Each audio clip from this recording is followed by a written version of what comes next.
أشهد أن لا إله إلا الله وحده لا شريك له وأشهد أن محمدا عبده ورسوله أما بعد فأعوذ بالله من الشيطان الرجيم بسم الله الرحمن الرحيم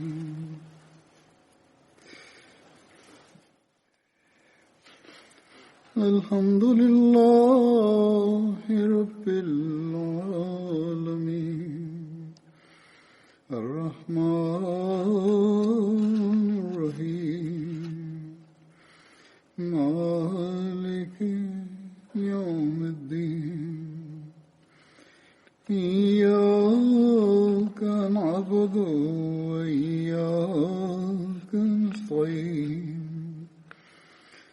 اهدنا الصراط المستقيم صراط الذين أنعمت عليهم غير المغضوب عليهم ولا الضالين. Днес ще разказвам за последователи, които участваха в битката Бадър.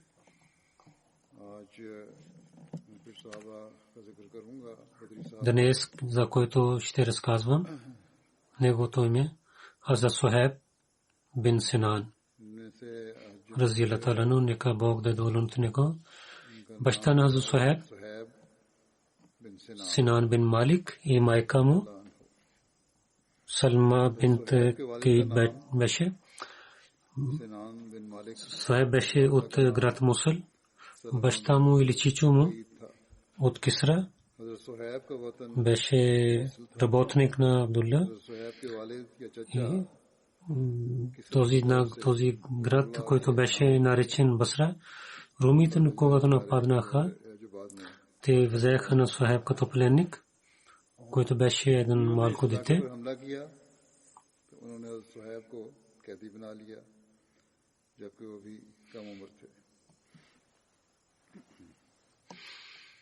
Абул Касим Магриби каза, че Хазрат Сухайб името му Умера беше. Румите дадоха на него името Сухайб. Сухайб беше черен, свят, нито беше много висок, нито нисък и имаше гъста коса. Хазрат Сухайб порасна при румите. Той не можеше да говори правилно.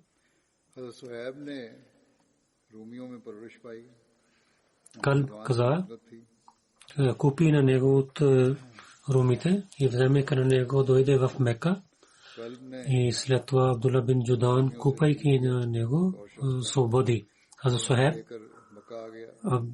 До смъртта на Абдулла бин Джудан беше с него в Мека, докато пророк саллаллаху алейхи ва саллям дойде. В една традиция пише, че Хазрат Сухайб баща на деца на Хазрат Сухайб казват, Хазрат Сухайб когато порасна, избягайки от Рум, пристигна в Мека и стана приятел на Абдулла бин Джудан и до смъртта му беше с него. Хазрат Муслим Мауд разияллаху анху за него каза, че този пленник беше Сухайб, служеник, който дойде от Рум. Той беше служеник на роб на Абдулла бин Джудан, който го освободи. Това вярва в пророка саллаллаху алейхи ва саллям и той имаше много болки заради тази вяра в пророка. А Муслим Мауд разияллаху анху така разказва това, в което Корана пише, куфарите казват, че този Коран, пророк саллаллаху алейхи ва саллям, прави с помощта на робите. Един отговоре, че тези роби станаха мусулмани. Те имаха много проблеми и изпитания. дали тези роби те помогнаха на пророка Сасам да имат повече изпитания и проблеми и след това, а не само помогнаха скрито и това стана явно и с твърди стъпки те имаха тези изпитания и проблеми. А муслима отказа тези неща, че това обвинение е нищожно обвинение. Тези хора, които вярваха в пророка саллаллаху алейхи ва саллям, това беше тяхната вяра в Бога и в неговия пророк, който им дал твърди стъпки и те научиха исляма от пророка и вярваха в откровение на Бога. И беше за тази тема разказано. Амар бин Ясир каза, че аз от Сухайб срещна по вратата на Дар Аркам, къщата на Аркам, пророк Сасам седеше. Аз питах, че какво искаш? Сухайб отговори, че ти какво искаш? Той каза, аз отговорих, че Мухаммад саллаллаху алейхи ва саллям да отивам при него и да слушам неговите откровения. Аз Сухайб каза, че аз също искам това. Аз Амар каза, че след това ние двама отидохме при пророка саллаллаху алейхи ва саллям. Той представи исляма пред нас и ние приехме исляма.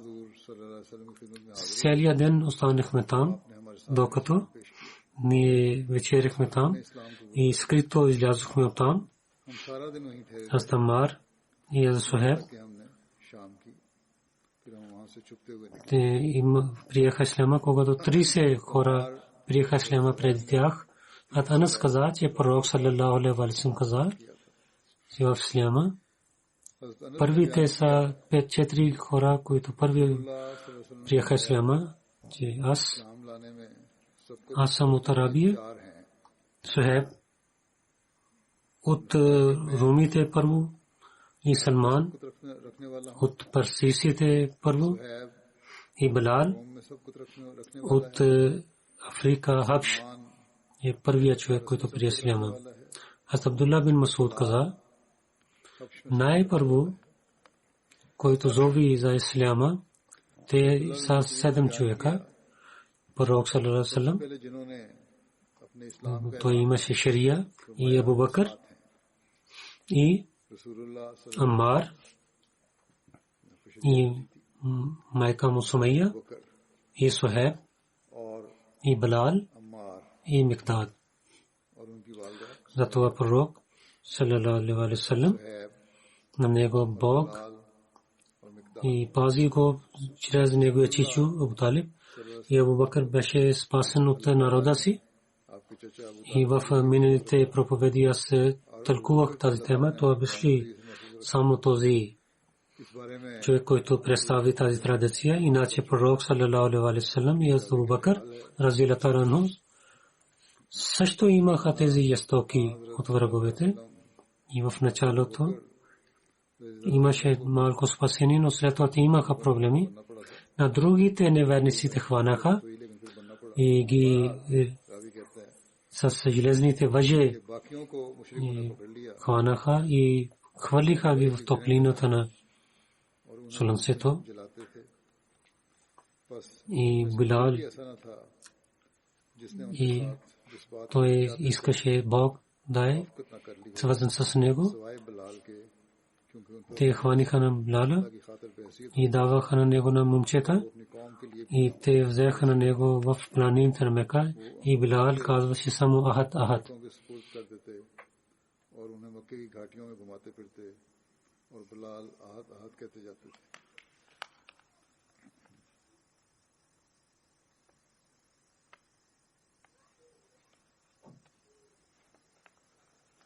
И те имаха всичките проблеми, както И всеки показва своята вера, как той беше тафърд.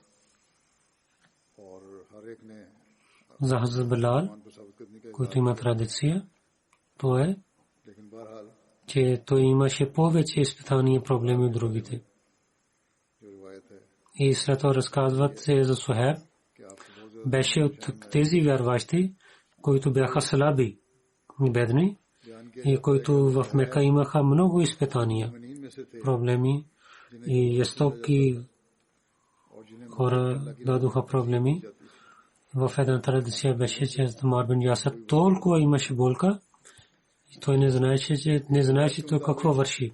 И това беше с Сухайб, Яздуб Фаид, Ратамир бин Фухайра и с другите последователи така беше. За тези последователи беше този стих.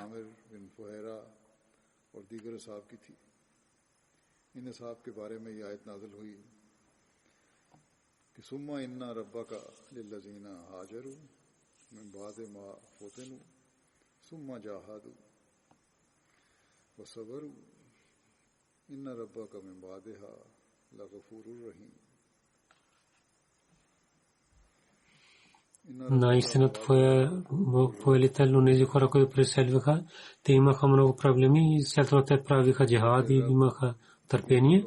Наистина твоя Бог след това е много възпрощаващ и милосърден. В една традиция беше в Медина, които преселваха най-накрая Али и за Сухайб бин Синан беше. Това беше половин Рабиул Авал. Пророк саллалаху алейхи ва саллям в Куба живееше. До сега не беше тръгнал към Медина. В една традиция беше, когато Сухайб, когато излиза да преселва към Медина, неверници, една група последва на него. Той сляза от конето си, от лъка си извади всичките неща и каза, че групата на Курайшите, че аз съм онзи, който хвърли лък с много добър начин, кълня се името на Бога. Вие не може да пристигнете до мен, докато всичките лъкове да хвърля към вас, да стреля към вас. И след това ще воювам с сабията си, докато аз съм с празни ръце. И ако искате какво да вършите, ако искате парите ми, аз ще ви дам своите къде е имуществото ми и освободите на мен. Те казаха, че да, добре, за Сухайб каза. И когато той пристигна при пророка саллалаху алейхи ва саллям, пророк саллалаху алейхи ва саллям каза, че тази търговия даде и полза на Абу Яхя. Тогава дойде този стих.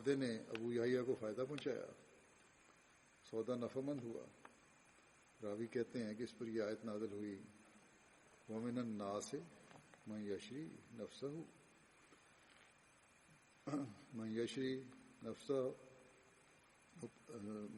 От хората е такъв човек, който дава своя живот заради радостта на Бога и Бог е много милосърден за такива мъже. В една традиция пише, че за Сухайб, преселвайки в Мека, пристигна при пророка саллалаху алейхи ва саллям. Тогава той беше в Куба с него Абу Бакър и Умар бяха. Тогава с пророка саллалаху алейхи ва саллям Абу Бакър и Умар бяха. Тогава те имаха свежи форми, които консуминизъм докара. При тях по пътя за Сухайб беше проблем за очите, болест за очите. И той имаше много глад заради пътуване. Той беше за Сухайб искаше да вземе форми. Аз Умар каза, о пророка, гледайте на Сухайб, той очите са болни и той яде форми. Пророк саллалаху алейхи ва саллям каза, с усмихвайки каза, ти ядеш форми и ти имаш болка и болест за очите. Аз Сухайб отговори, аз ядам на тази част на очито, окото ми, който е правилно. Така пророк се усмихна. След това Суайб каза на Абу Бакър, че ти си обеща на мен, че ще вземете на мен с преселването, пътуването, но вие изоставихте на мен и сами пътувахте. И след това той каза на пророка, че моя пророк саллаллаху алейхи ва саллям, вие също обещахте, че вие също дойдохте и изоставихте на мен. Курайшите хванаха на мен. И аз пазих себе си, семейството си, заради имуществото си. Пророк саллаллаху алейхи ва саллям каза, че тази търговия беше много полза. Това този стих беше откровен. इस पर अल्लाह ताला ने ये आयत नाज़िल फरमाई वमिन अन्नास मन यशरी नफ्सहु इब्तिगाअ मर्ज़ातिल्लाह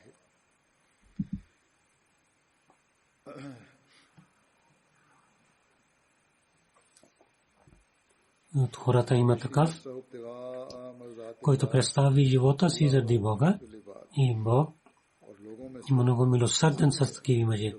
Суайб каза, че моя пророк, аз един муд и половин килограм и взех жито по пътя на Бога и там приготвих в място и докато пристигна при пророка саллаллаху алейхи ва саллям по пътя и само толкова ядох, имах храна.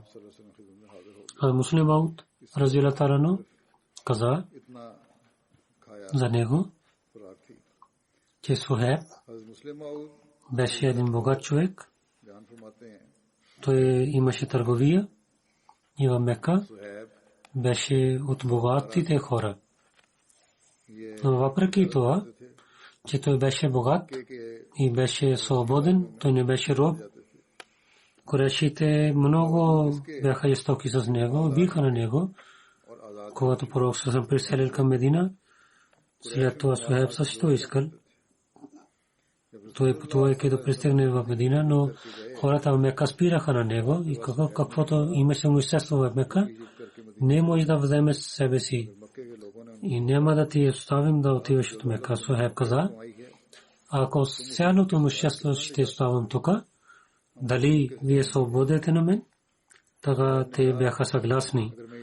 И той, изоставяйки цялото имущество, давайки на мекийците, с празни ръце отиде към Медина. И пророк саллаллаху алейхи ва саллям при него пристигна и той каза на о Суайб, това е тази търговия. Най-хубава търговия от предите търговии.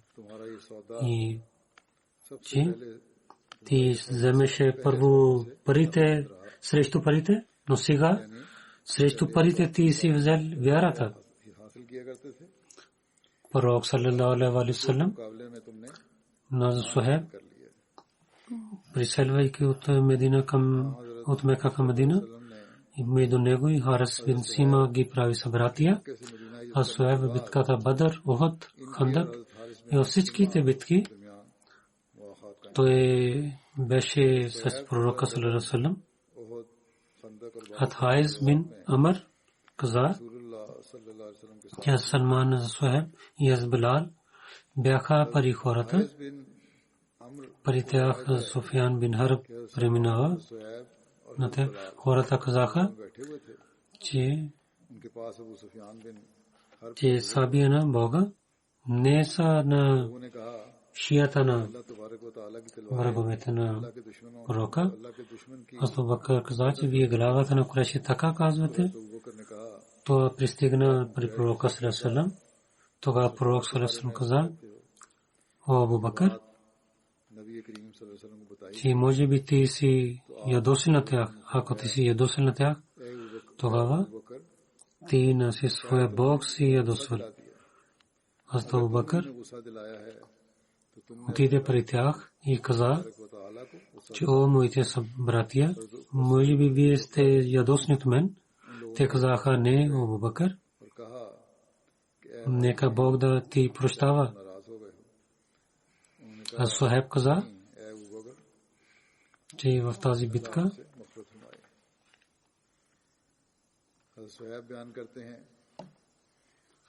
В тази битка пророк саллалаху алейхи ва саллям участвал. Аз бях с него. Пророк саллалаху алейхи ва саллям каквото взе бейт, аз бях при него. Пророк саллалаху алейхи ва саллям като изпрати войска, аз участвах в това. И пророк саллалаху когато излезе за битката, аз бях с пророка саллалаху алейхи ва саллям. Аз бях на него надясно и наляво. Хората, когато имаха и нападнаха отпред, аз бях напред. Хората, когато нападнаха отзад, аз бях назад. И аз никога не на пророка саллалаху алейхи ва саллям. И пророк саллаллаху алейхи ва саллям дойде между мен и враговете, докато пророк саллаллаху алейхи ва саллям почина. Пророк саллаллаху алейхи ва саллям почина, а за Сухайб, когато стана стар, се събирайки на хората с много добър начин и разказваше хубави случки на войните си. В езика на Сухайб не може да говори арабски език правилно. Зайд бин Аслам каза от баща си, че аз вървих с Умар, докато той вляза в градина на Сухайб, който беше в мястото Алия. За Сухайб, когато гледа на Умар, каза: Яннас, Яннас. Аз Умар мисли, че той казва Нас. Така мусулман, че какво стана с него? Защо той вика на хората? Този човек, аз казах, той вика на своя роб, който името му е Йоханнес. Той така вика на него. Тогава Умар каза, но Сухайб, там те говориха. След това Умар каза, че Сухайб, за три неща аз не гледам, имам някакви слабости. Ако тези нямаха при теб, то ти беше най-великия. Аз гледам, че ти казваш, ти си арабин, докато ти си не арабин. Езика ти си не. Ти казваш, че ти си накратко има Абу Яхя, който е името на един пророк, и ти харчиш своите пари безсмислено. Аз Сухайб отговорейки каза, докато моите пари, които разхарча, аз харча там, където трябва да харча. Не мислено не харча. Където е моето кратко име, това пророк саллалаху алейхи ва саллям Абу Яхя каза. И аз няма да оставя това. И докато аз съм арабин, и румите взеха на мен, когато бях дете, затова учих техния език. Аз племе Намир бин Касир съм, от това племе съм. Аз Умар много обичаше на Сухайб. И за него много добри мисли имаше, докато Умар стана ранен, той завеща, че моето джаназе ще води за Сухайб и до 3 дни той ще води молитвите, докато хората да събират на онзи човек, който ще стане халиф.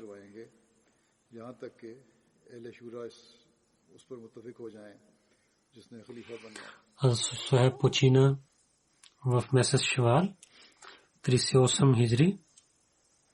Някой казва, че 39 хиджри той почина. По времето на когато почина беше 73 годишен. Някой казва 70 годишен. Той беше погребен в Медина. Следващия последовател Хазрат Саад бин Раби, за него ще разказвам. Хазрат Саад бин отношението ми от Ансар племе, Хазрач племе, семейство Бану Харис беше. Баща му Раби бин Амр и майка Хузайла бинте Нама беше. Саад имаше две жени, Амра бинте Хазм и друга Лабиба бинте Зайд беше. Саад бин Раби имаше две дъщери. Умме Саад беше една дъщеря. Някой пише Умме Саид. И истинското име беше Джамила. Хазрат Саад бин Раби,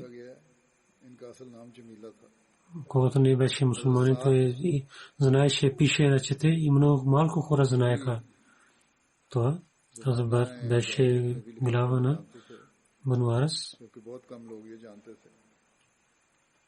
Абдулла бин Авас също беше наблюдател на същия племе. Хазрат в Бете Уқба Ула, в Бете Уқба Сания той участвал.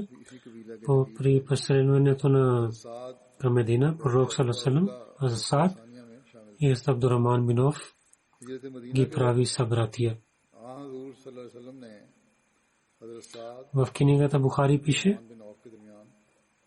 че Абдурахман бин Ауф каза, когато дойдохме в Медина, тогава пророк саллаллаху алейхи ва саллям на мен и на Саад бин Раби на нас ги прави събратия. Саад бин Раби каза, аз имам много пари от ансарите и половин имущество дам на теб.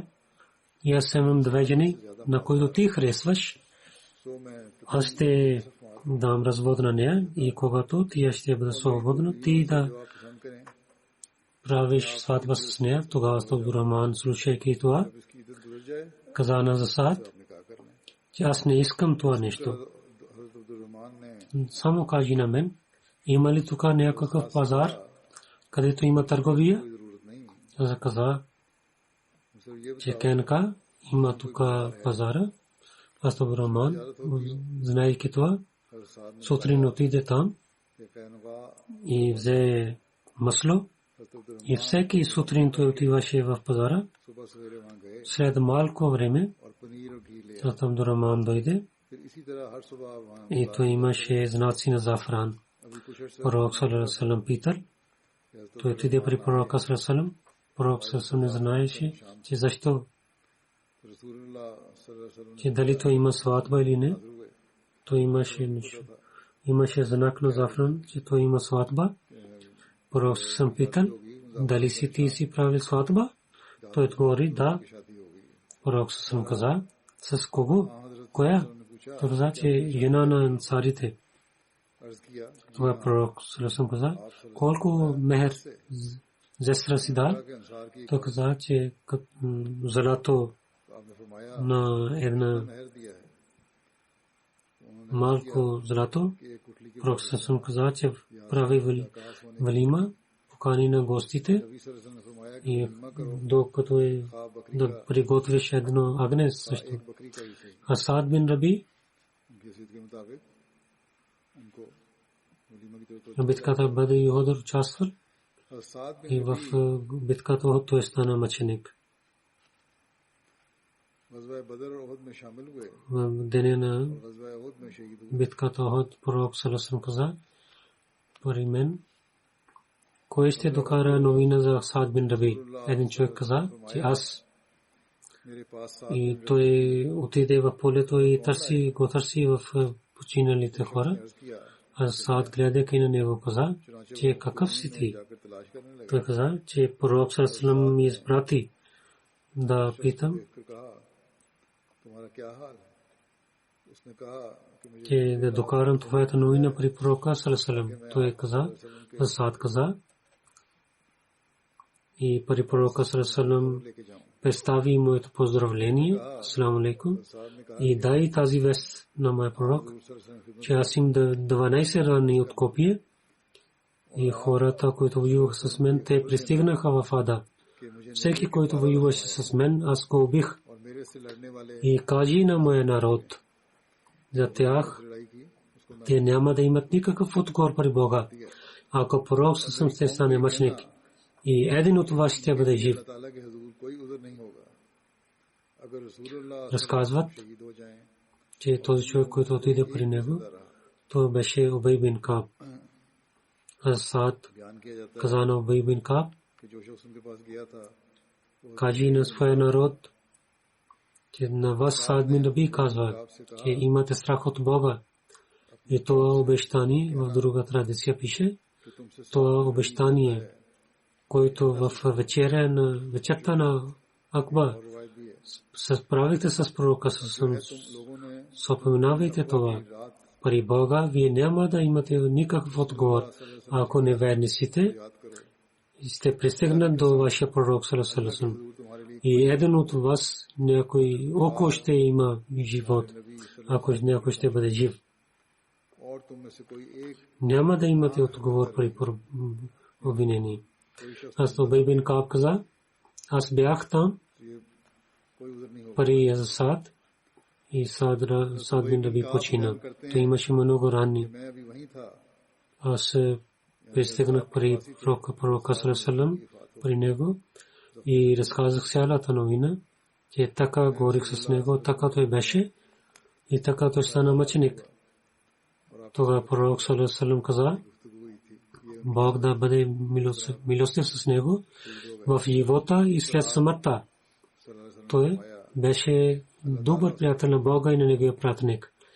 Саад бин Раби и Харджа бин Зайд бяха погребани в един гроб. Саад бин Раби और खारजा बिन ज़ैद को एक ही कब्र में दफन किया गया. Сайф Мирза Бишир Масай разказвайки за Саад, когато стана мъченик, тази случка, че пророк саллаллаху алейхи ва саллям беше в полето и хората събираха мъчениците, техните тела, и когато поглед беше пред мусулманите, когато войната свърши, пророк саллаллаху алейхи ва саллям беше ранен. Той дойде в полето и хората събираха как да ги и бяха рани хора. Този поглед, който беше преди мусулманите, толкова имаше силно, че излязоха сълзите за кръвта от очите. И 70 мъченици бяха там и показаха такива тела, където неверници режиха лицата и лицата им.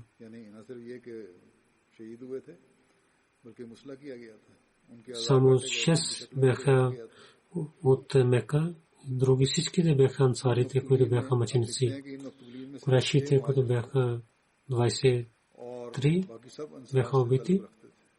Когато пророк саллаллаху алейхи ва саллям си и братия Хамза бин Абдул Мутлиб пристигна при него и пророк саллаллаху алейхи ва саллям имаше много болка, защото истока Хинд много режи телото на Хамза. За малко пророк саллаллаху мълчи и от лицето му той беше много ядосен. И той също така мисли, че с тези мекесите, докато няма да правят така, те няма да имат мислят така. Но пророк саллаллаху алейхи ва саллям не прави така и имаше търпение. И след това пророк саллаллаху алейхи ва саллям тази традиция, която беше при арабите да режат телата на мъртвите хора в битката, забрани тази традиция и каза, че враговете какво иска да правят, вие няма да вършите такива жестоки неща. И да имате добро детство. И неговата Лейла Сафия много обича своя брат Хамза. Имайки новина, излязайки от Медина, дойде пророк саллаллаху алейхи ва саллям пред неговия син Зубайр бин Ал-Авам каза на него, че спира и своя майка да не гледа тялото на брат си, но сестрата искаше да гледа. Синът каза, че да не гледаш, защото режиха неговото тяло, лицето, но тя каза, че аз искам да гледам неговото лице, аз обещавам, че ще имам търпение и няма да плача, няма да карам думите от лицето си. Гледайки тялото на своя брат. Инна лиллахи ва инна илайхи раджиун, рецитирайки тия мълчи. След това пише, че курайшите с другите последователи вършиха същото нещо. Затова пророк саллаллаху неговия брат от Лела, също него тяло беше режено и пророк саллаллаху когато гледайки едно тяло до другия тяло гледаше, пророк саллаллаху имаше повече болка, това лечеше от неговото лице. Тогава пророк саллаллаху каза, някой трябва да гледа, че Саад бин Раби, глава на ансарите, какво стана с него, дали той е жив или е мъченик. Защото гледах, когато имаше война, че той беше при верниците. Един ансар последва Убай бин Кааб отиде и търси в полето на Саад бин Раби и не гледаше на него. Най-накрая с висок глас вика и по името на Саад. И след това нямаше отговор. Когато учавайки, когато се връщаше, той мисли, че аз не трябва да рецитирам името на пророка. След това само казах име. Така да зовея, че пророк саллаллаху ме изпрати на мен да ти търся. Затова той с висок глас каза, че къде е Саад бин Раби? Пророк саллаллаху алейхи ва саллям изпрати към теб. Тогава в тялото на Саад имаше сила. Той беше при мъртвите хора. Когато слуша името на пророка саллаллаху алейхи ва саллям, веднага той имаше сила в тялото му, но с много нисък глас каза, кой? Аз съм тук.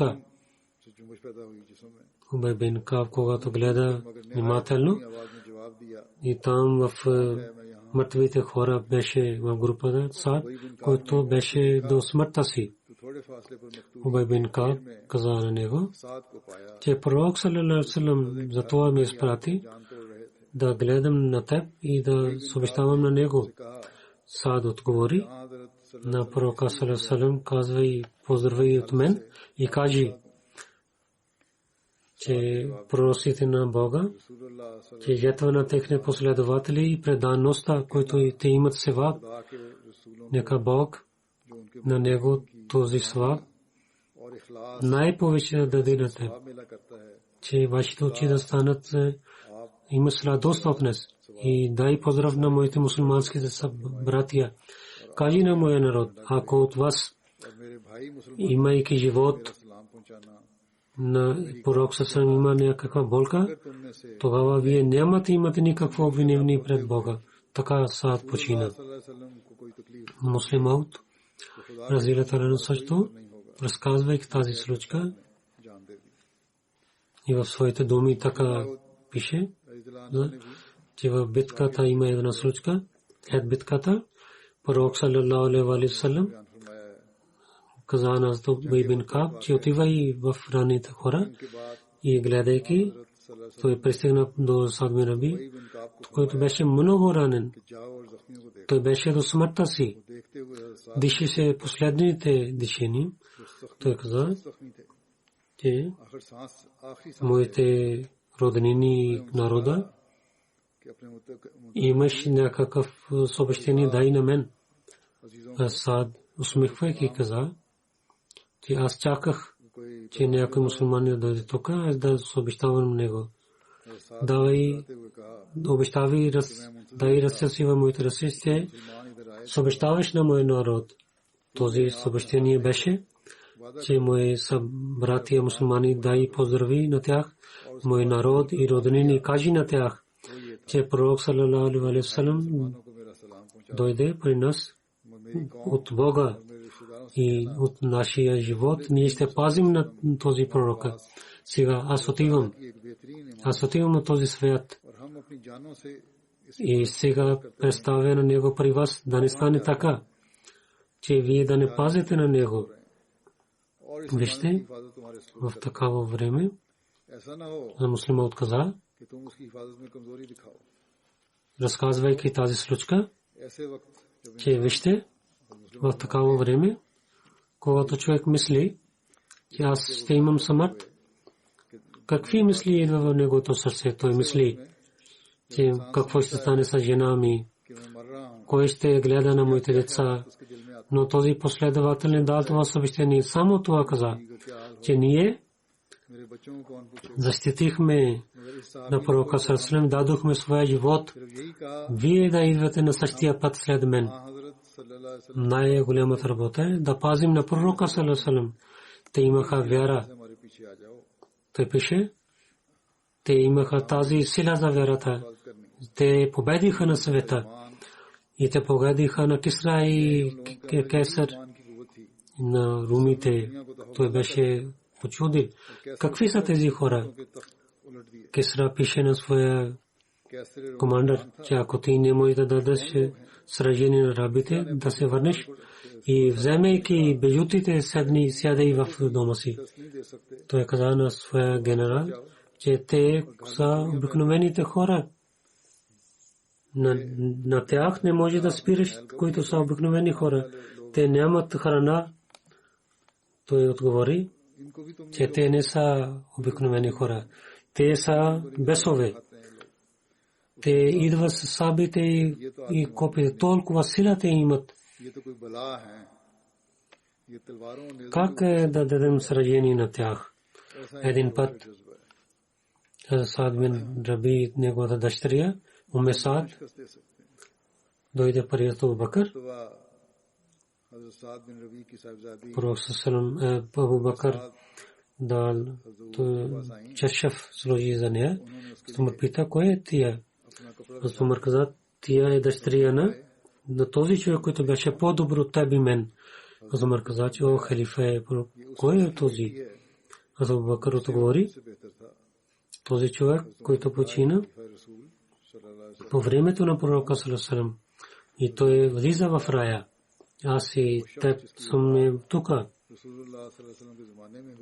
Джабир бин Абдулла каза, че Саад бин Раби жена му със своите дъщери отиде при пророка салам и каза,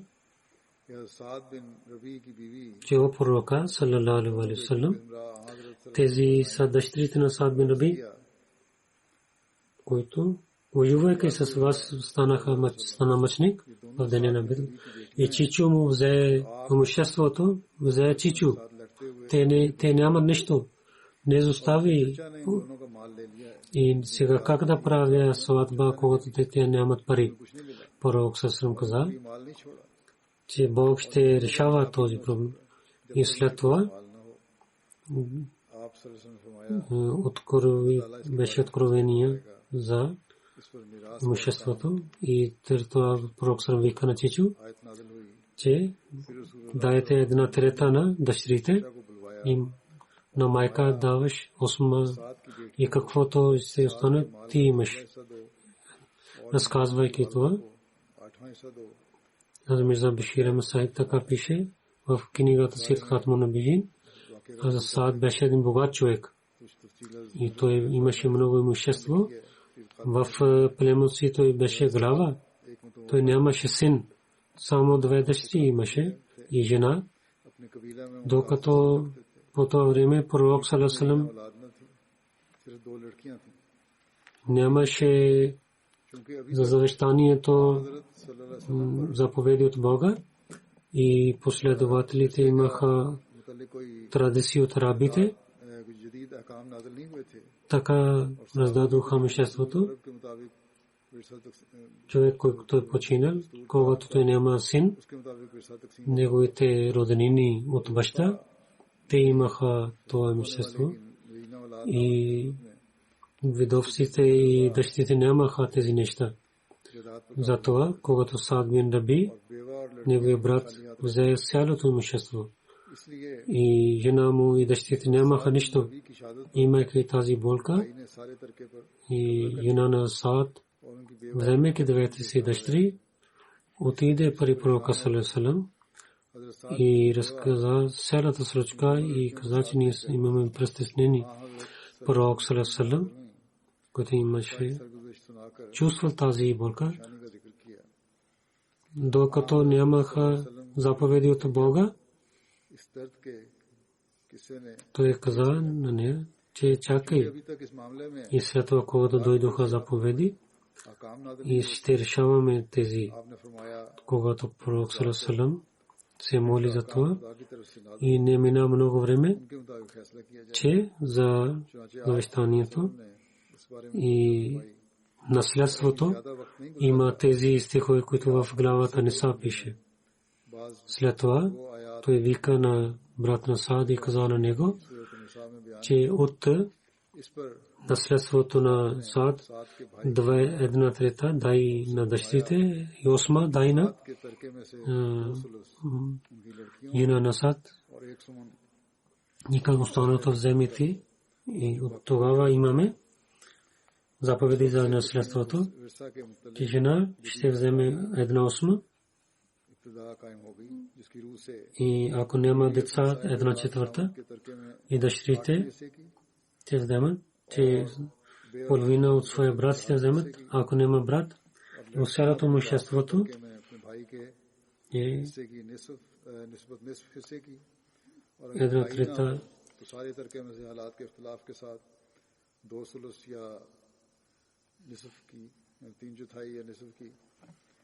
И майка от сина си 1/6 ще вземе. И ако няма деца, 1/3 ще взема. И така другите имаха заповеди за другите роднини за наследство. И жена, който имаше право, нямаше право преди това, тя взе обратно това право чрез тези заповеди. За Мирза Башир Ахмад Сахиб пише там, че аз на това място искам да пиша това нещо тук, че пророк саллаллаху алейхи ва саллям неговото учение бяха от неговото учение. Едно особено нещо от неговото учение, че той всичките права на жените и пази на тях. И истина е това, че в историята на света, преди пророка саллаллаху и след пророка саллаллаху няма никакъв човек, който така пази правата на жените, както той е пазил. И в наследството, и в сватба, и в мъж и жена, и в развод, и в наследството, и имуществото, използване на имуществото, в ученето за възпитанието на децата, и в държавните работи, и за свободата на човека, и в религията, задълженията на религията, и в светските неща, и в религиите, във всичките неща, където една жена може да участва. Пророк саллаллаху пази нейните права и заповядва на своя народ, че то е задължението на народа на пророка саллаллаху да пази правата на жените. Една жена мислеше в Арабия, че тя са пасена чрез пророка саллаллаху. След това беше, той каза, че аз имам сега друга тема. Ако ще разказвам повече за това, иначе искам да ви разказвам. Няма тази тема за правата на жените. Иначе да ви разказвам за жената. Учението на пророка саллаллаху е най-високо място, докато другите религии няма да пристигнат никога. И него тези най-любими думи има съвършена истина.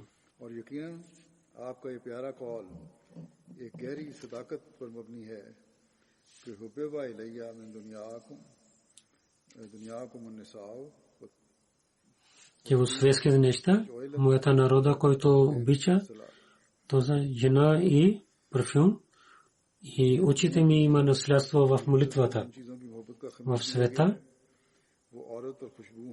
говоря за правото на жената, вземайки няколко неща, които нямат връзка с свободата.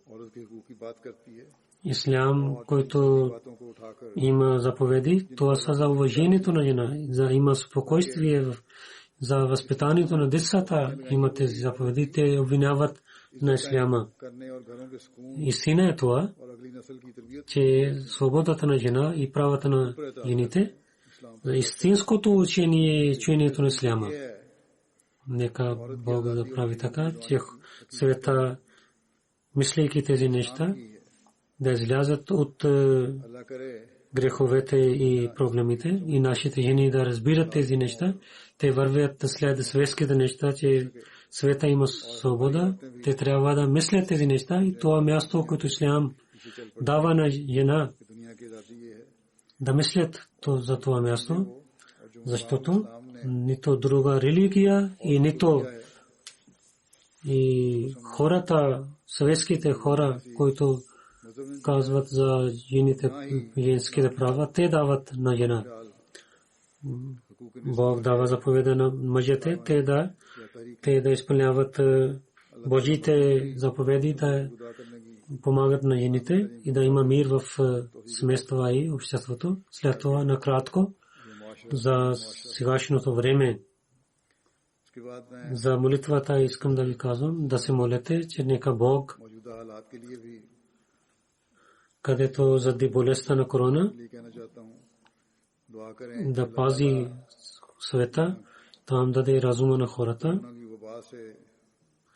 че техният живот е в това, че да те се наведат пред един Бог и да имат правата на един на друг. И раздора в света да премахнат, давайки ятва, свети държавите да имат, властите да имат сила, че са справедливо. И в Америка имам раздор сега и няма мир. И всеки Ахмади особено да пази на Ахмадите от там народа, да представят своите неща с добър начин. Ако Африкан, Американ, те ще гарят своите къщи, те ще имат вреда. И африкан лидерите също казват, да не гарете своите къщи, да не унищожавате своите къщи. Да, говорите за своите права, където е позволено на вас и да имате протест, но и на своите имущества да не унищожавате. Ще имате вреда, ако така ще вършите. И протестите да мислят за това нещо. И системата на държавите трябва да мислят. И тези раздор, който има, кафги, който има, че с сила, използвайки сила,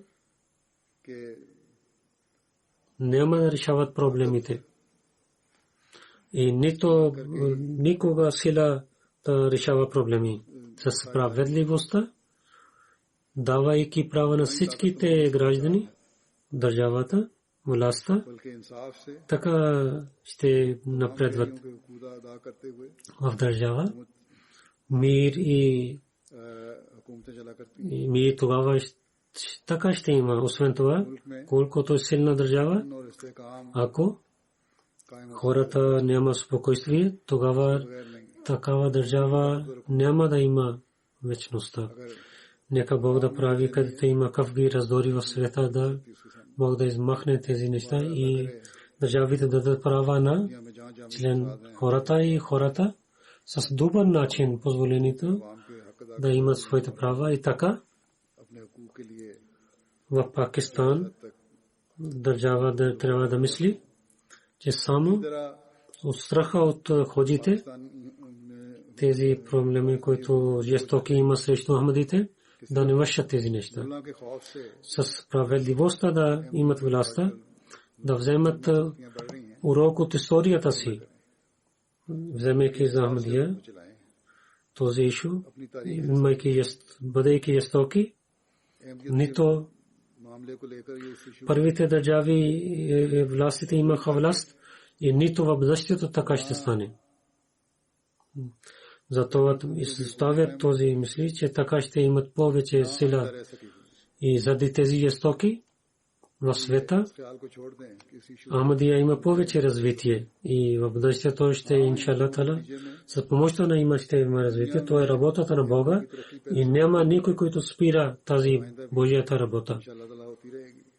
И ние се молим, че на всяко място Бог да премахне жестокостта и неспокойствие И сега, когато има тази болест, имайки урок от тази болест, човека да има промяна в положението си и ние Ахмадите повече да служим пред Бога и да се молим и да изпълняваме човешките права, че ние повече и повече да имаме обичта на Бога и тези развити повече да гледаме пред себе си тези развити.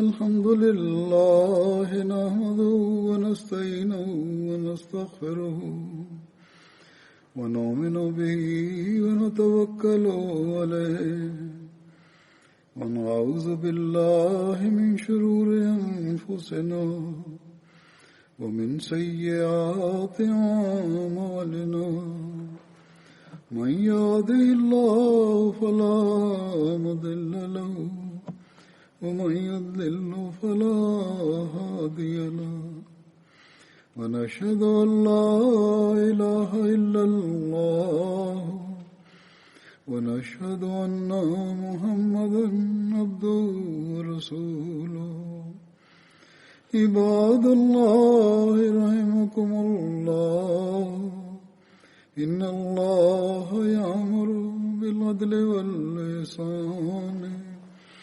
وإيتاء ذي القربى وينهى عن الفحشاء والمنكر والبغي يعظكم لعلكم تذكرون اذكروا الله يذكركم وادعوه يستجب لكم ولذكر الله أكبر.